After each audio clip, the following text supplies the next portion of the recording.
এই সবাই এদিকে আসো। এই তাড়াতাড়ি আসো। মহাজন আসছে। হ্যাঁ মহাজন আসছে।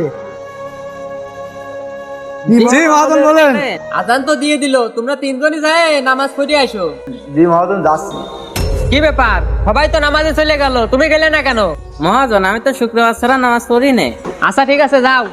আচ্ছা মহাজন। মহাজন আমি আইছি। আজকে তোমার কাজ নেই, তুমি আজকে যাও।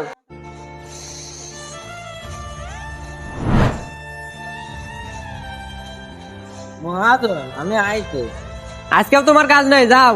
মহাজন এরা তো কাজ করছে। তোমাকে বললাম না আজকে তোমার ছুটি, যাও এখান থেকে।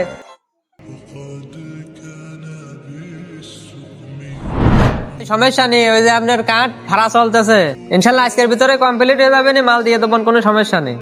মহাজন আমি আইছি। ও আজকেও তুমি আইছো? আচ্ছা ঠিক আছে, আজকেও তোমার ছুটি, যাও বাড়িতে যাও। মহাজন এভাবে যদি সপ্তাহে একদিন আমার কাজ করেন তাহলে তো আমার সংসার চলবে না। তাহলে শোনো, সপ্তাহে একদিন কাজ করে যদি তোমার সংসার না চলে, তাহলে সপ্তাহে একদিন নামাজ পড়ে কিভাবে তুমি জান্নাতের আশা করবা? মহাজন আমি বুঝতে পেরেছি, আজ থেকে আমি 5 ওয়াক্ত নামাজ পড়বো না। আচ্ছা ঠিক আছে, যাও, যাই কাজ করো। প্রিয় দর্শক, মহাজন কি ঠিক বলেছে কমেন্টে জানাও। আর মহাজন যদি ঠিক বলে থাকে তাহলে তো একটা লাইক করাই যায়, তাড়াতাড়ি লাইক করো।